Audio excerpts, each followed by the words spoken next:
Welcome to my sewing room. We are going to have so much fun today. We have a lot of topics for you, and my guest Lindee Goodall will be with us in just a few minutes. Let me share with you some wonderful, fun things we're going to do with machine embroidery. As a matter of fact, machine embroidery has to be one of the most exciting new avenues that's ever happened in the sewing machine world. These are beautiful Santa Clauses, and you know, I have a little secret to tell you. My little niece and nephew have always called me Aunt Santa Claus. I love Christmas and Santa Claus so much. Now this little sample with machine embroidery has beautiful red work. I don't know how many of you remember doing the red work embroidery that was so popular in the around 1910, 20, and 30, but these are so sweet. A little later on, we're going to talk about not only about three-dimensional applique, but we're going to talk about piping. And machine embroidery is exquisite on women's clothes, and we have some interesting piping and a lot of good techniques for you. You know me, I love little sweet girls' clothes, and this is so adorable. It has piping around the collar, but I'm going to have to just hold this for you and show you what it has on it. It has a little flower over here, and then Mary had a little, and there is a lamb that has been embroidered. This reminds me of a little dress that my little sister Mary had that had Mary, Mary, quite contrary painted on it back in the mid-50s. Another wonderful woman's jacket with embroidery and really interesting piping, not only machine embroidery on the jacket, but also a really, really interesting purse with some free motion embroidery as well as some built-in embroidery. And once again, the wonderful applique, machine embroidery applique, of course, and piping techniques. Now, why don't you just come on over to the technique boards with me, and we're going to start sharing how to make these things with you.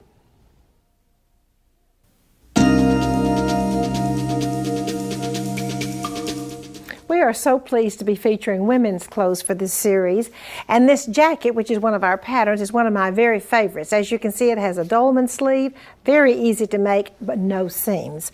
Now the real fun part of this jacket is all of the wonderful embroidery and applique that we have over here, machine embroidery, of course. This is the three-dimensional applique that I told you about earlier. Aren't those cute? The little flowers that are stitched down to the base applique, and there's a pearl that stitches each one of those to the actual jacket. You know what else is really neat? These appliques are also done by machine. They're fabric appliques, and then just a satin stitch that comes down, and 3 more of the fabric appliques. These are done by machine. Okay, let's see how this three-dimensional applique is done. First of all, you're going to hoop both your base fabric and your stabilizer. Put both of those in the hoop. Then you're going to stitch these little flowers all around, making a circle and making the flowers touch. In order now to get those little loose, the three-dimensional appliques, the little design has to be stitched again, and this time they do not touch, and a fabric sealant has been put all the way around here, and then after the fabric sealant is put around, you can cut them out, and those are your little three-dimensional appliques. I have as my very special guest today my friend and business colleague Lindee Goodall. Lindee is president of Cactus Punch. Lindee, thank you so much for coming to the show today. Thank you for inviting me, Martha. And what are you going to share with us? This is 3D applique, and you might as well call it cut work because it involves a lot of cutting as well. And it's really fun. You can do this without an embroidery machine, and you could actually do this with fabric such as a non-raveling fabric, like some of the new suede type fabrics where you wouldn't even have to do any stitching. But first I've made a base design, and then I've stitched down all of these little designs. Now if you start looking through our catalog, you will never see these designs in our catalog, because what you should start doing once you have this collection of designs is learn how to make new designs with them. For example, what I've really done is I've taken this poinsettia, and this poinsettia bract becomes my large leaf. All I've done is I've dropped out the fill stitching in the middle. This has a little satin stitch around the edge, and you can see the veins in here. So I've used this, much like we've used this design here, where it's been sewn directly on a nylon organza, which can be cut away. The nice thing about nylon organzas is once we cut them, we can melt them with a soldering iron. So it makes very quick work of all those little pokies. My little flower design came from this applique design. And I just picked out this design here, and I scrunched it down about 50%. I got rid of all the rest of the design. So that's where my little flower came from. Now if you sew a bunch of them together in your hoop, just space them out, however many you can get in your hoop, and then you cut them out. Now when the first time I did the large flower, it was quite large as the one you showed up there. But if you're working with scale on your garment, that may be too big. This design is much better for a smaller garment, such as this one. If I were working on the back of this garment, that really large design would look wonderful because we have a large area and it works well. You can see that on these leaves, I didn't put the fabric down. So you don't have to put fabric down with an applique. You don't have to do applique with an applique. You can do anything you want. You can treat the designs any way you want. Now, what I'd like to also talk about here is where you position designs. Because when we don't have an arm's eye, like on our jacket garment, where do you know where to put the flower design? Well, there's one way that always works. Well, almost always. Can't always say always. If you take a line right down from where the shoulder seam goes into the neck and drop a line straight down, that's about where the center of your design should be. Now this doesn't work if you have a boat neck, because then it's going to be too far to your shoulder. But what happens when we have these drop shoulder garments, if you start looking at the center between the middle of the garment and the arm sleeve seam, we often end up with left armpit designs, which aren't very attractive. That is not good. So we want to keep them more towards the center of our garment. And then for how low you want to put it, you're going to pin it to your garment and you're going to try it on to see if it's where you like. This long curvy line, which comes in towards the middle, kind of lengthens it and narrows you in the middle. So use lines to connect your designs together. None of our embroidery machines will sew a design this big. But what we do is we strategically place smaller ones and then connect them with our machine stitches for maximizing our designs. You know, I think the artistic element of just the things you're talking about is one of the reasons people are having so much fun with embroidery machines. They're really using their own, the artist within you, the artist within me. I'm excited about it. Lindee? And color and size, and it's so much fun. It is fun. That's why we're doing this, for goodness sakes. Imagination is the only limit, Martha. That's it. Lindee, thank you so very much for telling us about this 3D embroidery. And now Lindee has a garment construction tip for you.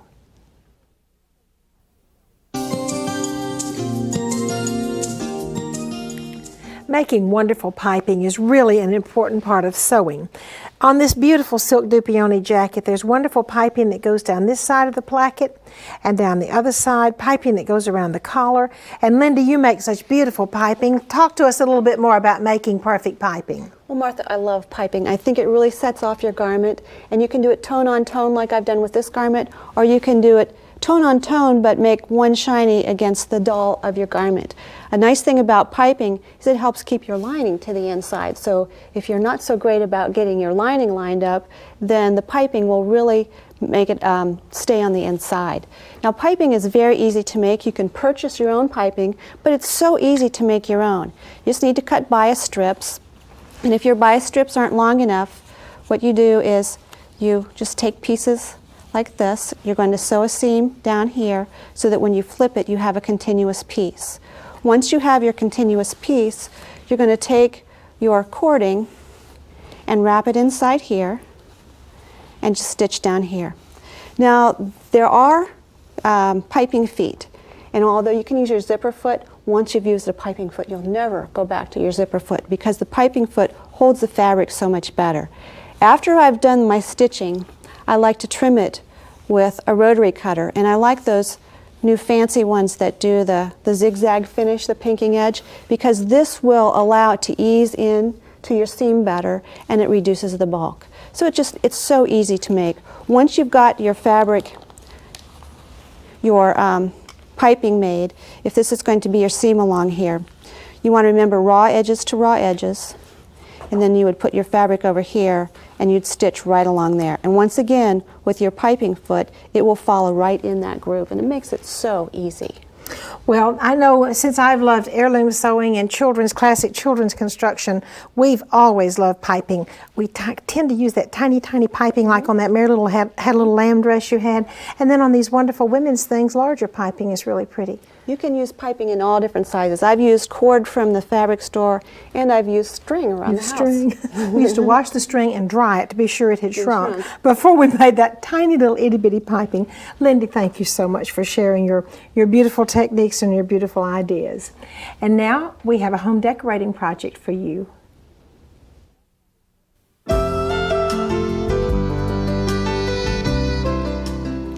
This is what I call just simply beautiful. This butterfly placemat has Madeira applique with linen and organdy. I just think it's absolutely breathtaking. Then here is the napkin, the 18 by 18 inch size, which is the proper dinner size, with the wonderful Madeira applique and organdy inset at the bottom, and then this wonderful corner. All the corners are done so beautifully, and that's what we're going to show you how to do, the Madeira as well as the corners. Now I'm going to take this napkin, and I'm going to take this pretty butterfly, and I'm going to come over to the sewing machine where I'm going to introduce you to my dear friend and business colleague, Louise Bayard. Louise is Executive Director of the Martha Pullen School of Art Fashion in Huntsville, Alabama, and one of the most incredible machine artists in the world today. Louise, welcome to the show. Thank you, Martha. I always enjoy being here. This placemat and napkin was designed by Sue Pennington. Everybody knows Sue Pennington and what great things that she always does. And I had the pleasure of trying to duplicate all of her work. When in doing these steps, the first thing that we did was to trace the design onto the linen with I used a permanent marker, of course, so that it could be seen, but it would be done with a washout marker, and then put a wash-away stabilizer on top. Now, when I put that wash-away stabilizer, I like to use a temporary spray adhesive to stick it all together, and then using a matching thread, of course, you would stitch on all of these design lines on the inside right here, and then also on this design line right in the center on each one of the areas that would be cut out in turn. Okay, then you would take your pieces after you cut out each piece, and also I labeled each one of these pieces because I'm going to use this little area to put back on that placemat later. And then you need to turn under the solvay or the wash-away stabilizer, put it underneath, and press it on each one of these pieces in each of these areas. And I find that when I need to press onto wash-away stabilizer and press it down, sometimes it sticks on my ironing board. So if I use a applique pressing sheet, something like this, it won't stick onto my ironing board. It'll just pull up a whole lot easier.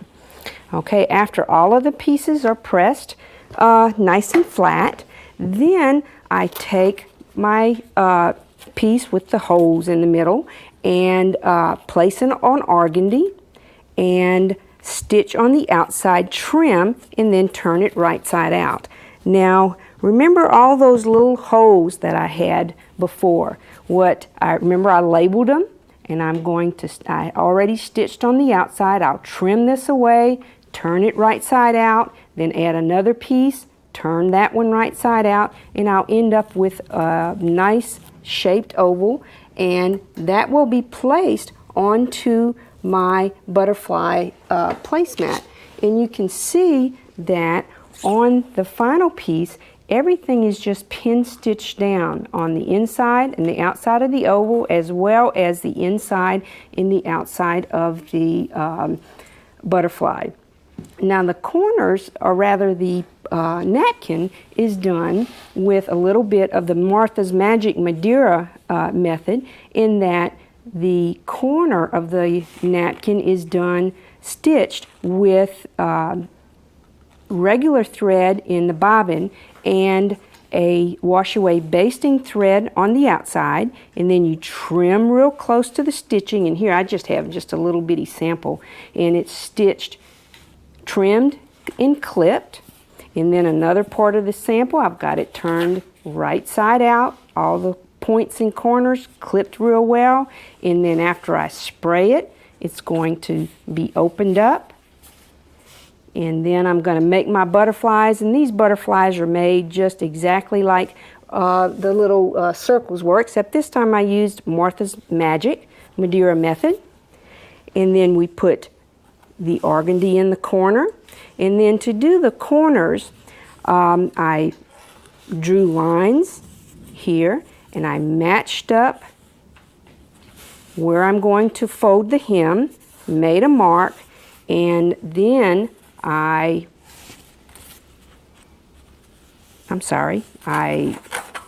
folded it so that I got a diagonal seam, and I can't seem to fold it right now, but I've got a diagonal seam, and then stitched, whoops, here it is, stitched on that diagonal seam, trimmed, and now when I turn it out, it's going to be, and press it, it'll be a perfect folded corner, and then all you have to do is stitch. Louise, thank you so very much for showing us how to do these two beautiful home decorating items. And now we have some hand embroidery for you.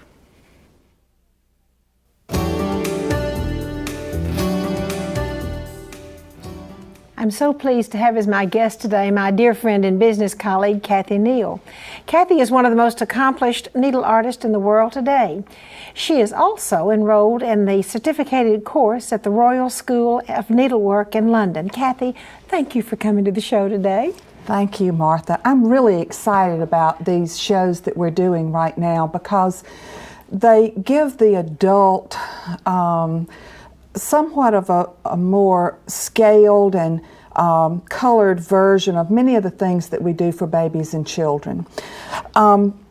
Today I'd like to talk to you about shading. And shading is an important element to give variety to your work. And probably one of the oldest forms of shading is using what we call the long and short stitch.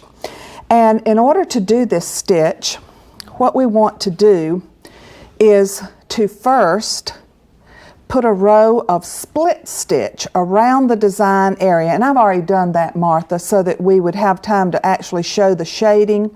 Here I have a strawberry design, much like the one on the blouse, that I'll show you in a few minutes, the completed work. But I've done a split stitch around the edge. Now, I can take the pointer, and you'll notice this is a nice firm stitch. It's not a loose stitch.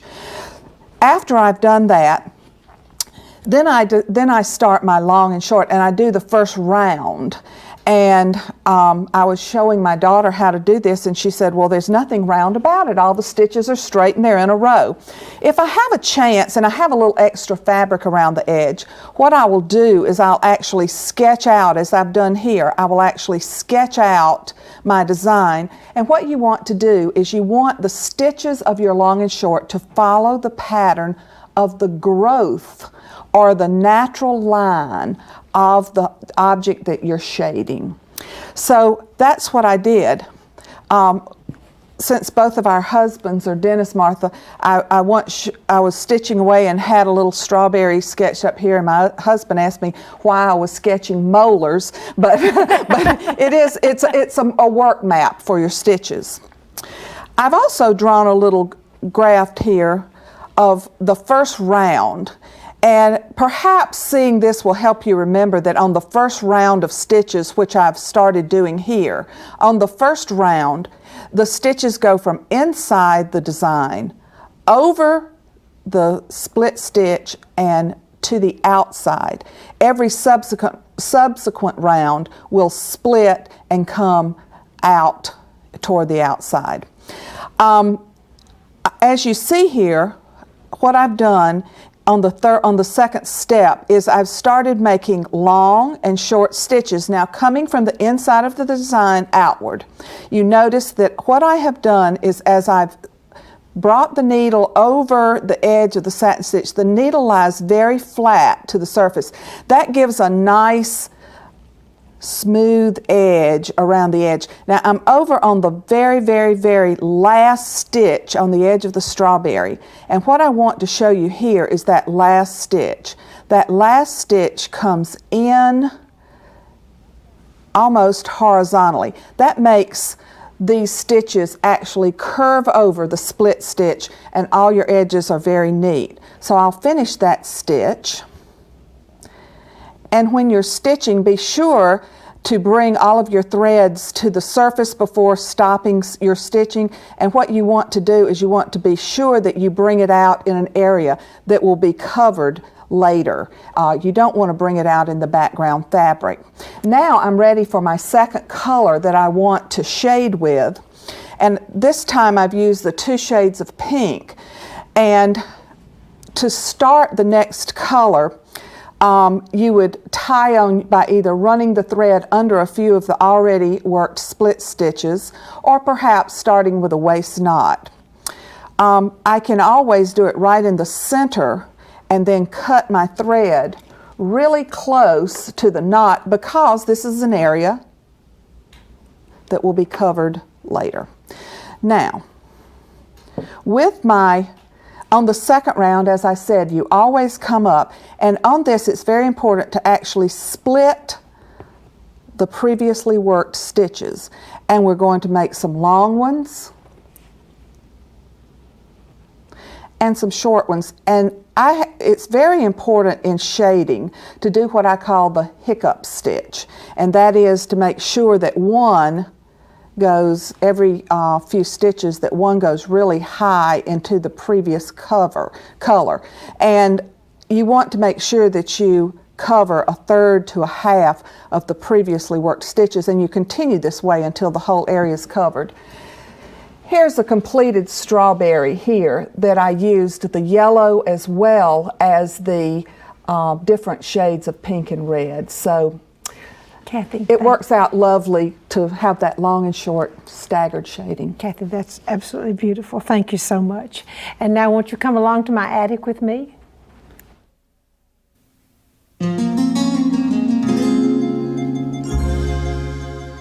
This beautiful dress that I have hanging beside me is really interesting. The fabric is an all-over embroidery, which I'm positive was Swiss, and there's some very interesting details. And by the way, let me tell you one little thing. Usually a young girl had a dress like this that she wore for her graduation from 8th or 9th grade, and then frequently she wore this dress also for her wedding dress. And since deaths were so common with young women in childbirth, frequently these dresses also were used to bury a young mother in. Anyway, this one is a beautiful dress, which was probably a graduation dress. You see it has the beautiful laces around the neckline and then this embroidered eyelet fabric. The sleeve is really very interesting.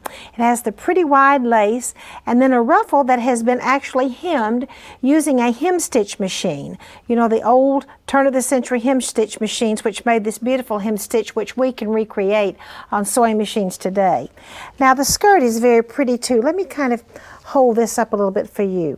So you can see that it really has a little panel that has been inserted behind both of these pieces of lace, which comes down the front for a lot of front detail. And I always like to show you the backs of these dresses because they're so pretty. And by the way, I don't think I told you that this dress is probably around 1920. It isn't quite as elaborate as some of the ones that were around 1900 and 1910. Do you see those pretty little covered buttons all the way down the back of the dress? And the dress has a very long placket which ends right here. But I just thought that you would love to see the details on this really sweet dress. Thank you for coming to my sewing room today. I'd like to invite you back next time.